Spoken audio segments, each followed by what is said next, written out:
ஆட்சி நடைபெற்றுக் கொண்டிருக்கிறது. யார் ஆட்சி? ஸ்டாலின் ஆட்சி. சொன்ன பையன் வரான், பையன் பேரன் வரான், அதை பற்றிலாம் நமக்கு கவலை கிடையாது.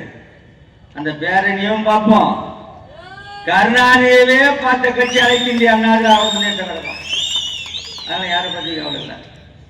இப்போ சின்ன நிகழ்ச்சி இப்போ கொஞ்ச நாளைக்கு முன்ன யார் அந்த சார் போனோம், ஜெயிலும் போனோம், பர்மிஷன் கேட்டோம், கொடுக்க மாட்டேன்.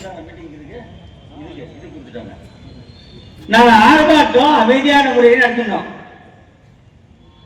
எடப்பாடியாரு 4 வருஷம் ஆட்சி இருந்தார். 33,000 ஆர்ப்பாட்டங்களை தமிழகத்தில் நடத்துவதற்கு அனுமதி கொடுத்து அனுமதியோடு அந்த ஆர்ப்பாட்டம் நடைபெற்று கொண்டிருக்கிறது. ஏன் இந்த யார் அந்த சார் ஞானசாரனை பத்தி அண்ணா யூனிவர்சிட்டி பத்தி சப்ஜெக்டிங் கொண்டாருன்னு கேட்டீங்கன்னா, கன்னிகோபத்தில் ஒரு NCC முகாம் நடந்துச்சு.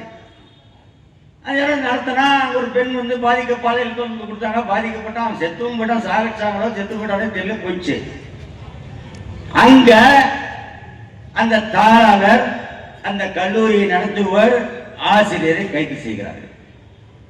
கள்ளக்குறிச்சியில அங்க ஒரு மாணவி வந்து விழுந்து சத்துறாங்க. அந்த கல்லூரி மூடப்படுகிறது, அந்த கல்லூரி சூறையாடப்படுகிறது. அந்த கல்லூரி முதல்வர் வந்து கைது செய்யப்படுகிறார், அந்த தாளாளர் கைது செய்யப்படுகிறார், ஆசிரியர் கைது செய்யப்படுகிறார். அண்ணா யூனிவர்சிட்டி மிகப்பெரிய யூனிவர்சிட்டி. அந்த யூனிவர்சிட்டியில இந்த நிகழ்ச்சி நடக்குது. நீ யாரை அரெஸ்ட் பண்ணிக்கிற? ஒரே ஒரு ஞானசேகரன். அந்த பெண்களை சொல்லுகின்றார்கள், இவர் பேசினார், அந்த சார் கிட்ட பேசினார் சொல்றாங்க. ஆனால் நீ கைது செய்தது ஒரே ஒரு நபர், ஞானசேகரனை மட்டும். இங்க இருக்கின்ற அரசாங்கத்தை கேட்கின்றேன், கண்டிகூப்பத்துக்கு ஒரு நியாயம், கள்ளக்குறிச்சிக்கு ஒரு நியாயம். இப்படி நடைபெற்றுக் கொண்டு இருக்கின்றது இந்த ஆட்சி. வேங்க வயல்ல வேலில் நீர்த்தேக்க தொட்டி, அந்த நீர்த்தேக்க தொட்டியில மலத்தை கழிக்கிறாங்க, கலந்துடுறாங்க. இன்னைக்கு வரைக்கும் கண்டுபிடிக்க முடியாத கையாளத அரசை பார்த்து நான் கேட்கின்றேன், முடிஞ்சா?